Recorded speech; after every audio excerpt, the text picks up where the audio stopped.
Malingre à la peau rougeâtre et au nez aquilin. Dame, qui es-tu? Guy Mamoula, Rod de la Tahadjir. Qui es-tu? Corps professeur Abdouba. Bapouloudjiri, l'ancêtre Buturine qui avait quitté l'Orient pour le Nil. Tu es le pharaon qui avait eu domicile à Thèbes et à Memphis. Qui es-tu? Kouloubali Massa. Massa Koulou, Ani Massa Ganda. Massa Koulou, Ani Ngaraye. Kouloubali Massa, qui es-tu? Buveur de lait frais et gardien du troupeau. Qui es-tu?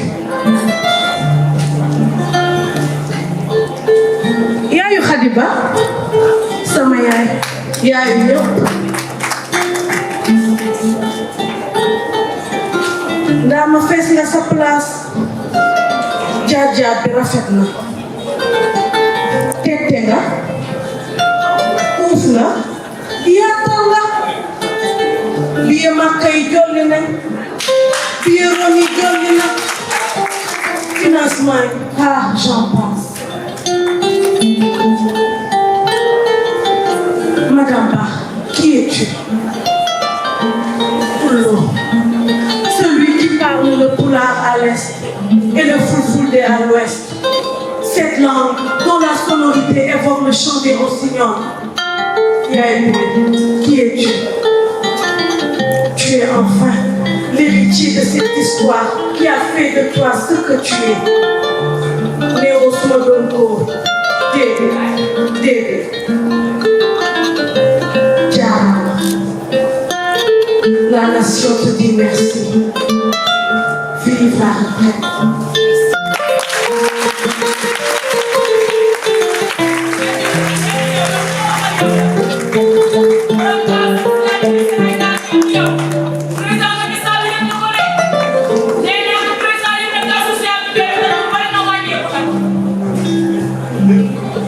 Wolof Njaay mooy faral di wax naan lu yëngu lu ne la ko yëngal la ko ëpp doole bés du tuuti dafay nuroog boroom loolee ngeen di gis nag muy ab poème boo xamante ne nii dañ koo jël ci xel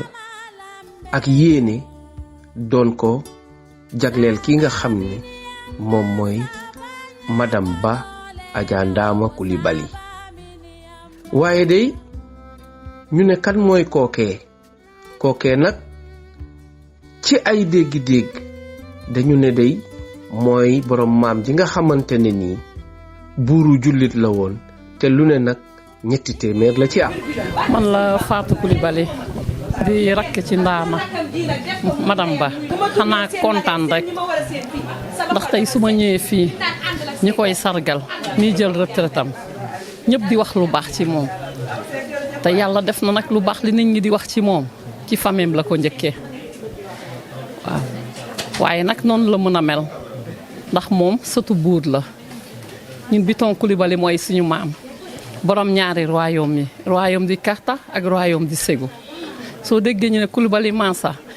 kuru masa ganda soo ne ni aali borom 300 jaam yi borom 300 nag yi borom 300 kër yi borom 300 jabar yi lu mu am rek 300 la ci amoon. nekk buur nekk jullit kon Ndama nii rek la war a mel. ñu ne bu ñu nee diw baax na dañuy laajte ndax mbokk yaa ko wax. loolee day dal na ki nga xam ne moom mooy Madame Ba Adja Ndama Coulibaly ndax kat am di jàmm kóllëre mbokk yi ñëpp teewal nañ ko ci li nga xam ne mooy bés bii nga xam ne liggéey na ba war a joxe leng yi. loolee nag moo waral seede bii nga xamante ne ni ay sœuram ay frèram def nañ ko. bon je crois que du ma si guddal wala kii parce que en fait def naa lépp wax nañ ko. Ndama c'est ma petite sœur moom dañu am une grande sœur nag dafa am benn empêchement mu jël mu tax mënul ñëw yaram bi dafa xaw a sutante donc biñ man la ñu mandaté au nom de toute la famille Coulibaly ñu jéem a ñëw taxawu ko. je crois que ni luñ ci waxaat lay doon mais ku xam Ndam tey jii su may wax damay bañ a nekk géwélu juddoom lii mu def nii képp ku ko xamoon xam cosaanam du la jaaxal parce que dafa teel ñàkk yaay nag mais valeur yi nga xamante ne moom lañ doon gis ci ay kilifa yi ak ñu doon teg sànq bi ñuy def discours bi nit ñi di wax sama rongo dafa génn bëggoon naa tey ji yaayam ak papaam fekkee woon seede yi ñu fi seede ñu xam ne que ne seen liggéey def nañ ko mais Ndam mënul def leneen lu dul mel nii man mii magam man maa nàmp mu topp si damay taxaw wax ko haut et fort moo ma gën juróom-ñaari yoon nitu kese la lépp lu mu munte am bokk na ko nit ñi am fu mu tardé rek nit ñi ko fa tardeel di ñu def nag leen rek lañ koy ñaanal retraitam bi yàlla na doon benn page vie bu muy tijji yàlla wàcc ko ci kanamu njaboot yi te mission bi mu amoon fii ba di ko defal nit ñi mu continuer ko au sein de sa famille famille ñëpp nag moom gërëm nañ ko sant nañ ko. ah jëkkëram ji nag di monsieur Ba ñu koy wax docteur Serigne Ba nekk ci famille bi lu ñu naan yaay docteur ci famille mooy moom bàyyiwul goro bàyyiwul ñun ñii nga xam ne ñun ñooy rakku jabar yi bàyyiwul magu jabar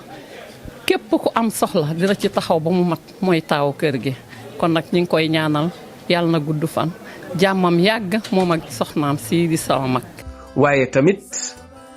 kenn demul mu des moom moomee di jaraafu Dalifort ndax maire ba kat moom wone na ne kii nga xamante ne nii moom mooy madame Ba Adja Ndama Coulibaly dundam gi am na njëriñ lool moom sax teg na si ne lii dey jël na retraite ca liggéeyukaay ba waaye nag mën nañu jàpp ne nañ ko xaaj ne retrait ndax kat ku mel nii ku sañoon ku ne am ko sab gox mu ngi koy xaar ci yeneeni liggéey sa foofee nga xam ne moom mooy Dalifort. asalaamaaleykum damay nuyu la population du Sénégal donc tey aujourd'hui c'est un jour spécial pour man pour moom et pour toute la population de Dalifort Foirail. Je pense que sama déplacement du hasard bu nekkoon une journée ou bien une semaine j'allais passer ces moments-là avec elle comme ni nga ko waxee à l'entame de vos propos Madame Ba c'est un bel exemple parce que pas plus tard que 2 jours maa ngi doon waxtaan ci moom mu nekkoon benn jëw bu rafet parce que nit boo xamul noo koy def nim la def moo tax Madame Ba donc politique moo tax ba xam ko donc son excellence le président Macky Sall moo ñu boole mais dafa dem ba elle est devenue une maman à moi bu amoon beneen tur bu gën a fort yaay donc j'allais utiliser ce nom là mais yaay moom boo ko waxee rek uuf na lépp lu doom di xaar ci yaay mi ngi ma koy taxaw guddi bëccëg fu ma xam ak fu ma xamul donc tey doom mënul lu dul yaay buñ koy feeteel mu ñëw taxawaayu doom donc raison pour laquelle aujourd'hui loolu moo tax man ma bàyyi lépp lu ma jàppoon j'avais une journée très chargée mais dama bàyyi lépp ngir ñëw teewal sama yaay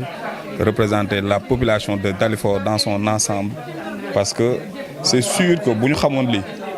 fii dina fi gis une forte mobilisation on allait même penser que c'est le président qui allait se déplacer mais ce n'est rien d'autre que la personne de Madame Ba parce que nitu kese la te buñ ne nitu kese ça résume tout donc di ko ñaanal rek que ni ñii dañ naan elle est à la retraite mais je pense que elle est en retrait ici en retrait sur le milieu professionnel mais ñun soxla nañ ko à Dalifort parce que la mairie c'est plus du social ñun soxla nañ ko te inchallah rabbi dañuy koy ñaanal mu commencer une nouvelle mission ak Dalifort la population de Dalifort soxla na ko ñun soxla nañ ko à notre côté. waaye seede yi yemul foofu dañu naan kat jigéen ju baax ju ne bëgg nga ci bés yu ni mel sa borom kër teew sànni ay kàddu waaye nag day yii kàddu nga xam ne jóge na ci borom këram kàddu la yoo xamante ne nii ku sañoon ku ne sab jigéen sa ndey daldi koy am ndax kat ci lislaam sax dañu ne borom kër ab sang la lii moom jekk na rafet na waaye neex na lool ci déggin. waaw ñu kontaan rek di sant yàlla julli ci yonent bi ndax kuy liggéey ba ñu war a dem retraite loolu ndam la et puis surtout que boo defee un parcours exceptionnel parce que moom man ko xam bi mu nekkee élève sage-femme bi ñu marié après son premier poste bi mu génnee ñu nga doon Joal Fadiouth dafa nekk comme sage-femme am fa succès bu rëy am fa ay turandoo après mu ñëw Dakar dem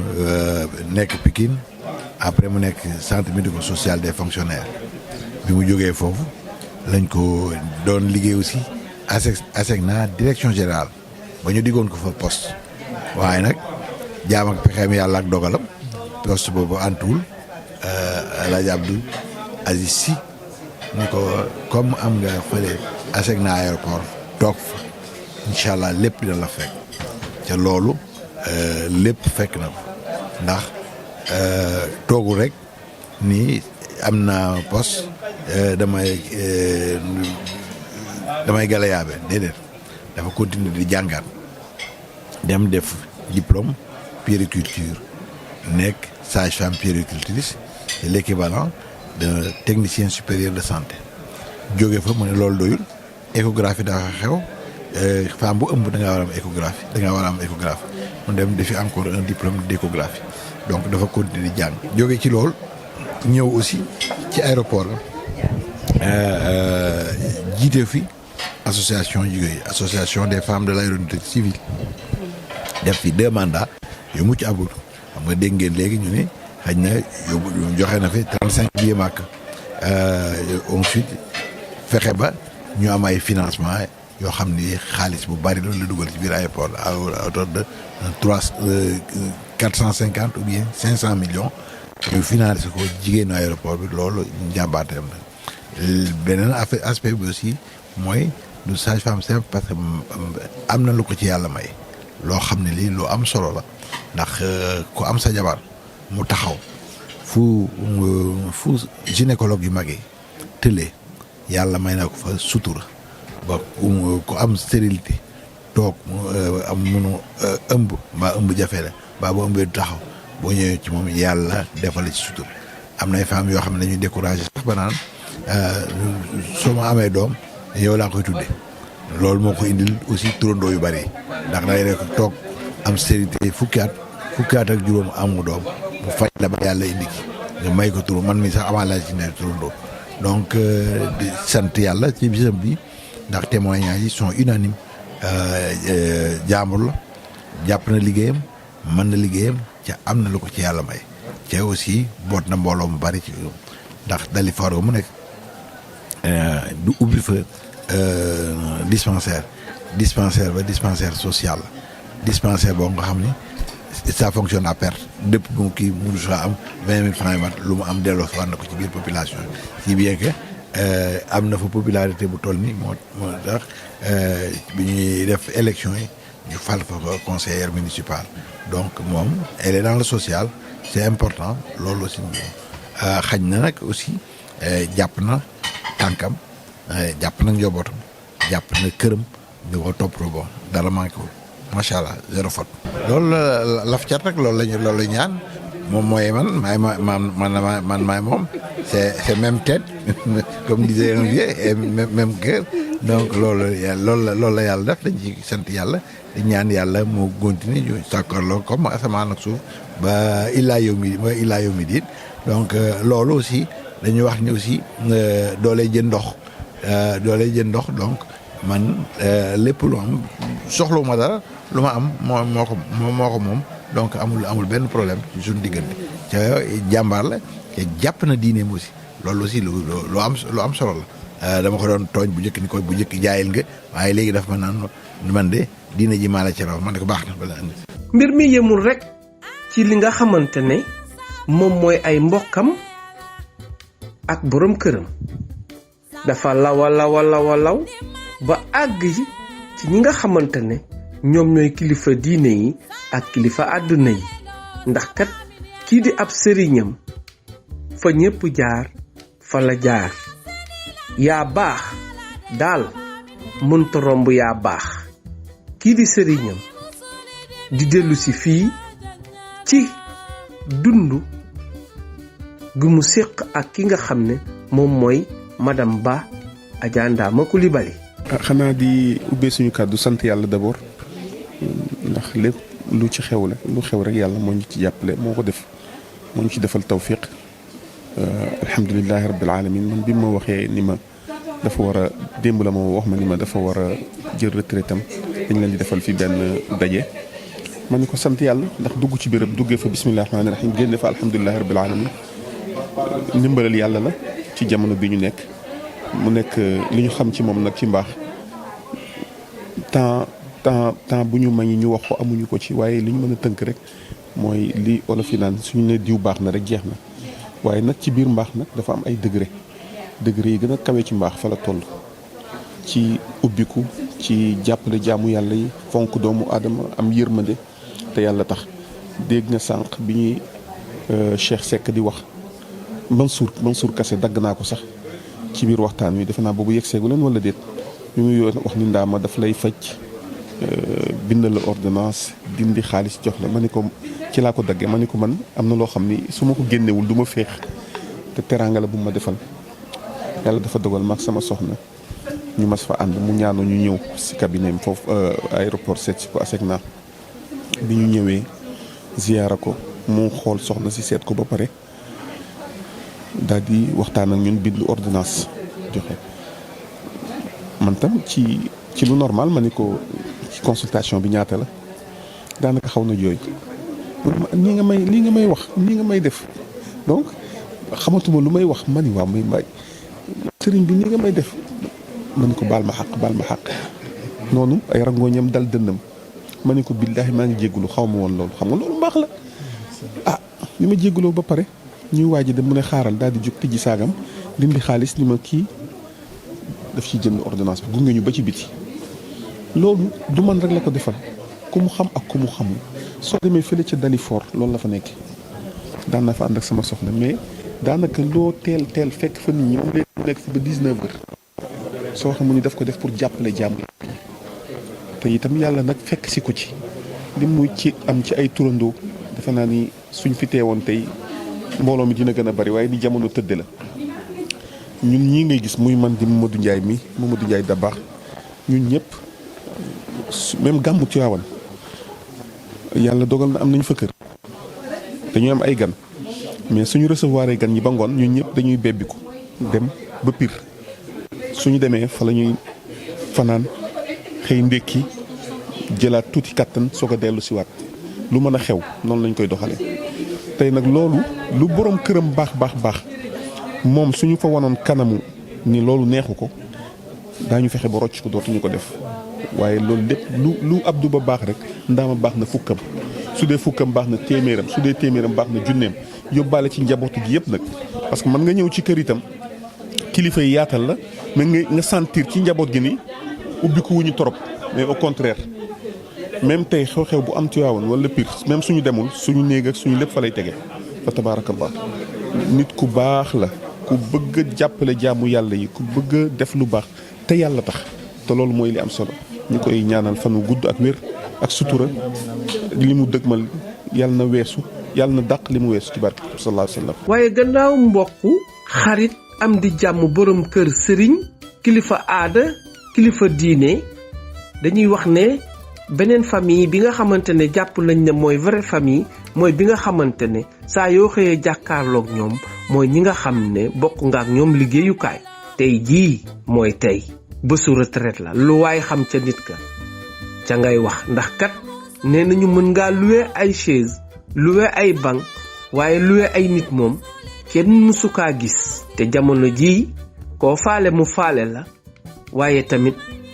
koo faalewul fa zalika moo tax nag ay xaritam ñi nga xam ne bokk na ak ñoom liggéey daal di tàbbal kàddu yu ni mel. waaye Ndama Coulibaly dame de fer baa ngi noonu chaque grand homme y a une grande dame bi kooku kan la muy madame Ba Aïssatou Ndama Coulibaly. Doudou Coulibaly sa baay waaye Kantara la ñuy woowee sa baay sa maam macha allah muy jigéen boo xam ne jigéen ju mën góor yow fii boo fi toogee woote woode barke Serigne Bamba bu ñu woote woon salle bi kenn du fi xaj ndax ay nitam waa travaux kenn desul te dëggante bi ñu sàkk lii dafa xat kenn desul turandoo yi buñ ko doon wax kenn du fi xaj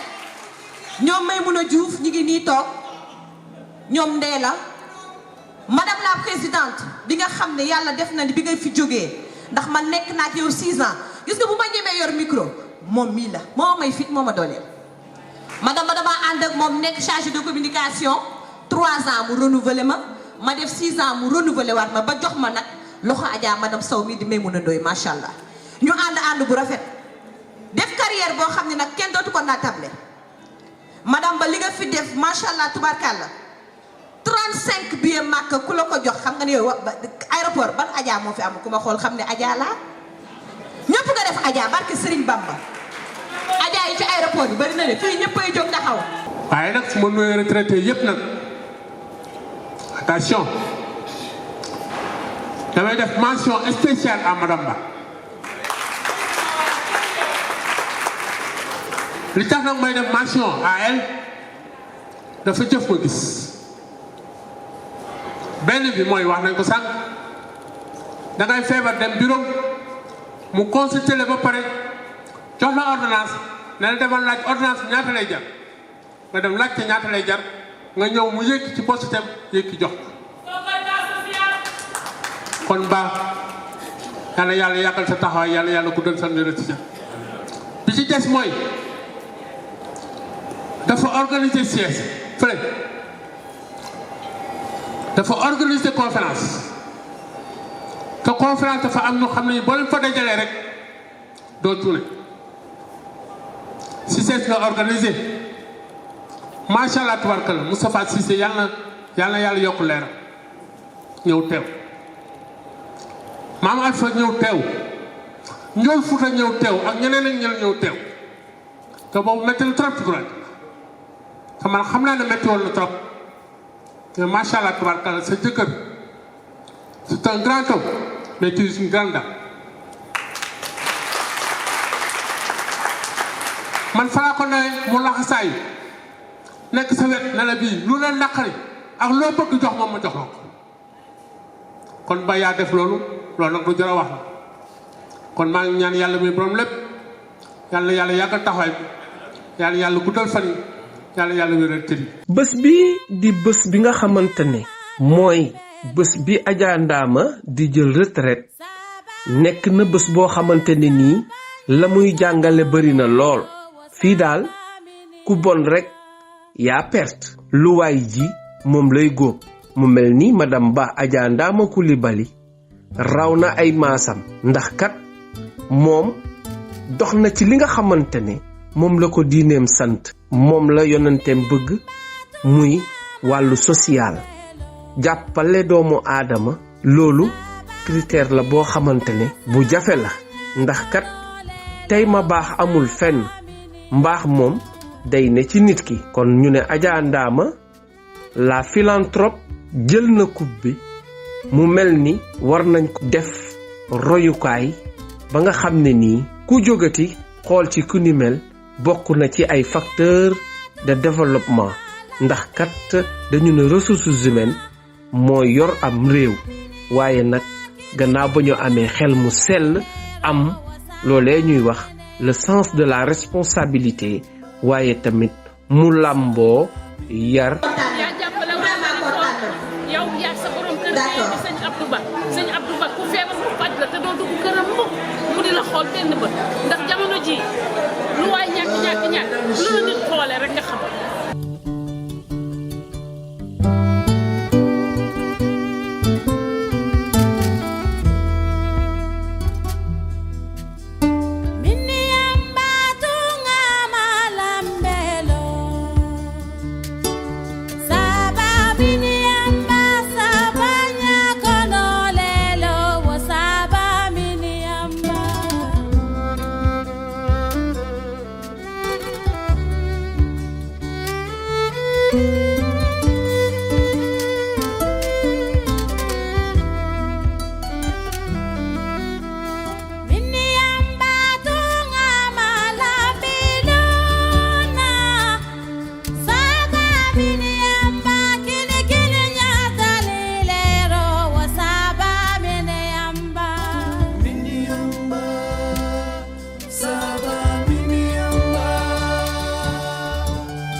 de queda.